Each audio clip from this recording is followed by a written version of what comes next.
he's leaving, you know. Thank you, Sharon. And yes, those two press briefings there, and of course the one by Raila Odinga taking precedence, the fact that he has now officially come out to say that he rejects the results of the presidential election as declared yesterday by IEBC Chairperson Wafula Chebukati. This is definitely a heavy statement coming from a person of no less stature than Raila Odinga himself. And so it looks like we're definitely going to court. Now, of course, a lot has to do, or it's based on the earlier press briefing by the four IEBC commissioners. It would appear a lot of the mathematics, the absurdity, but accusations that the IEBC chairperson worked alone and failed to include the rest of the team in coming up with a final declaration. What do you feel at this point? First of all, I think it's the law, or is it the guidelines that requires that whatever decisions are being made by IEBC, it needs to be made based on, unanimously or based by vote, and there needs to be a quorum. So that aspect is very, very important. I think the other issue that is coming out is the issue of process and procedures. And I think the commissioners perhaps should have shed some light on how are the procedures before, especially at the stage of verification.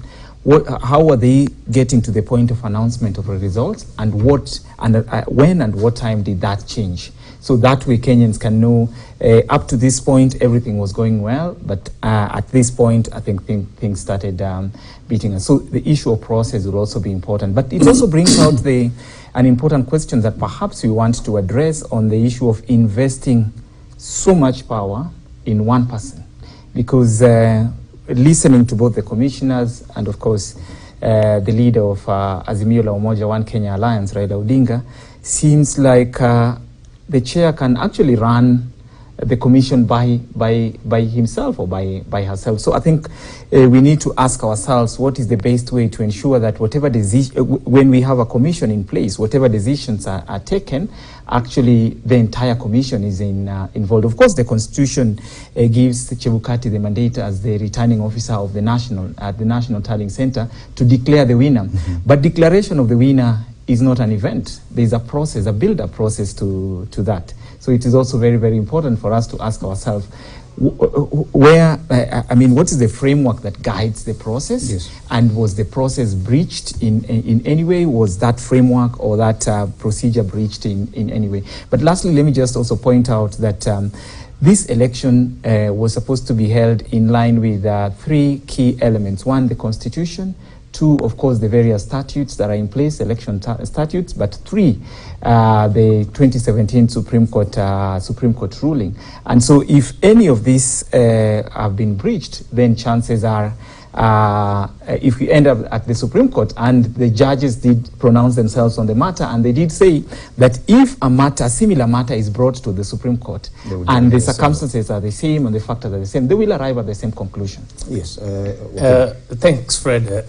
Point number one, what I picked from the Honorable Raila Odinga, number one, Raila Odinga has told his supporters, please don't go fight. Musiende kupigana. He has actually made it very clear. He has said there are other lawful constitutional processes. So go work. That is his message. And that's very encouraging. So that William Ruto also said that we will allow any other processes that are available to go on. And as a Democrat, he clearly said that he will follow the law. So anybody going out there to try and throw stones or throw sticks or throw whatever is doing it on his own, and he can be arrested, and he should not be supported by anybody.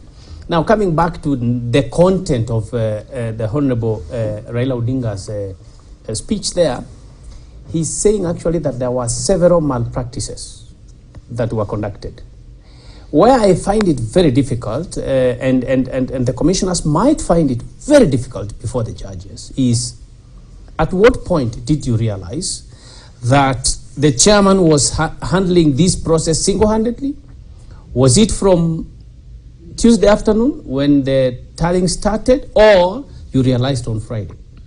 I think they're clear on that, because he said it's when he came yesterday, hours before the announcement, that he showed up with the results, And that's when they realized that this thing was not going to be a unanimous decision, that he had already gone ahead to make the decision. Correct. The point I'm making is the judges will be interested in seeing that, so that it does not appear like it's an afterthought. And this is what we were humming here previously, that these commissioners have all powers and every opportunity, with security, with mobility, to come up the earliest time possible, so that the Supreme Court does not go to say, you knew of the results, you only rejected them because the numbers were not what you either liked, or the numbers maybe were not unanimously. Now, issues of time frame, were we going to allow another, because I'm sure they have minutes in their board meetings. There must be somebody sitting there saying, we've agreed on this, we have not agreed on the other one.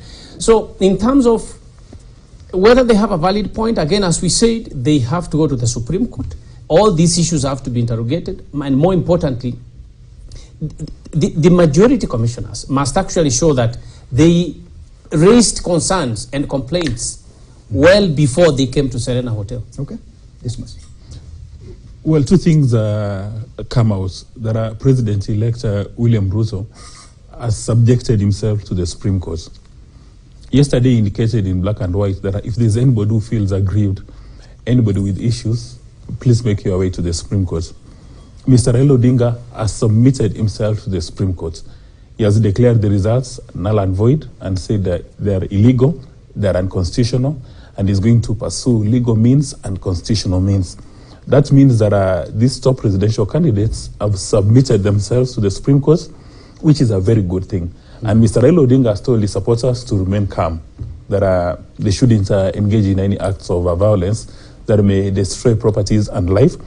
In my view, that is making good progress. We would be discussing a disaster if he would have rejected the results by saying they're null and void, and then he says he's not going to the Supreme Court. I think for that, he deserves a pat on the back.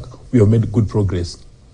But my second point will require advice from the lawyer on my right. Whether a scientific decision is subject to a majority decision.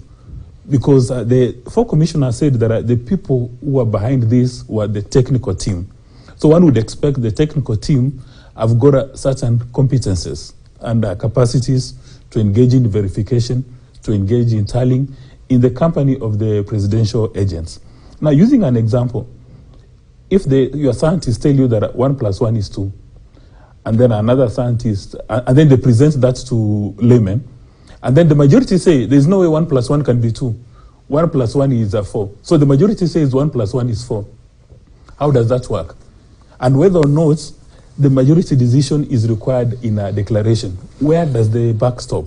Now, these issues, in the past we used to say that the law is very clear. But at this stage, it's the Supreme Court which will establish whether the law is very clear, to establish whether or not these other commissioners have got a material participation in this process. Okay. That for them, if 1 + 1 is 4, and the scientific team, technical team has said 1 + 1 is 2, whether if they are wrong, they're still right. So there's really going to be a huge burden, and it keeps on saying yesterday, it's going to boil down to mathematics. Okay, final comment, because I'll come to you for final comment, but I want us to start with this so that we go this way. Okay. For me, I'm really excited, and I'm very happy that these are I was about to say presidential candidates. That the president-elect has said, if you have issues, let's meet at the Supreme Court. Raila Odinga has said, let's meet at the Supreme Court. But there's a bigger burden on those commissioners. In my view, they should look for competent lawyers like Nyeribuya and come with affidavits. Because the statements they've made a few minutes ago looks like it's popcorn in a frying pan. It's not very coherent. Even listening to it was a bit painful. I just want to say this, that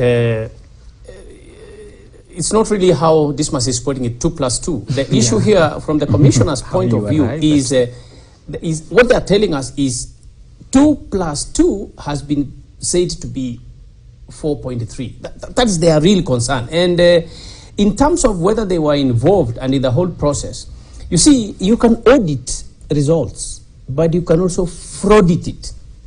You can bring in a professional element that is not honest through the figures. And I think that's what the commissioners are saying. But I agree, they need extremely good preparation and a good report before they can approach the Supreme Court. But as I said earlier, Raila Odinga has brought out the real, honest fact, and he said, please go work. Leave the rest to the lawyers. Thank you. Okay. Finally, Rafa. Yeah, I think, of course, all of us as Kenyans have a responsibility to exercise our civic duty, like we did go and vote, but we also have a responsibility to maintain peace. And this is something that has been echoed by the two leaders, but it is just our responsibility that we know that democracy cannot thrive if we do not have peace. So that's very, very important. And then on the subsequent processes of going to the Supreme Court, I think it's very, very important. Like I did say, the reason why we've made a remarkable progress when it comes to our electoral processes, but also democratic process, is because of some rulings by the courts. So I think the engagement at the Supreme Court will also help us to identify what are some of the other gaps that we need to fill in. It's upon the aggrieved parties, and in this case, I think Azimio la Umoja and the commissioners to table the solid evidence that they have, and based on that, I think the Supreme Court will pronounce itself on the matter, either to nullify or to validate the election. But I think for the rest of us, I think it's to support the various processes, to continue supporting the bases, the leaders or the political formations, but do it in a peaceful and a constructive way. Yes, and definitely we are going to court. That's a clear indication by the Azimio la Umoja One Kenya presidential flag bearer Raila Odinga. A quick look at what will happen next, because for such a petition has to be filed within 7 days after declaration of the result. That means, looking at the timelines, by next Tuesday, that petition has to be filed. Then a pre-trial conference will be held 8 days from the date of filing the presidential election petition. Now, immediately after the pre-trial conference, hearing of the petition will take place in the Supreme Court, and the petition will then be determined 14 days from the day of the filing of this petition. Now, a lot will be determined, a lot of these timelines will be determined by when the petition will be filed, and after that, the other dates will be indicative of when we can get the next process going. Thank you so much, Dismas Mukua, Ishmael Nyaribo, and Rafael Obonyo, my panelists this afternoon, for helping us understand what exactly is going forward. And of course, this will continue with our coverage of Kivumbi 2022, our special coverage of events surrounding the election of August 9th. And for now, I leave it there. My name is Fred Ndimuni. Good evening.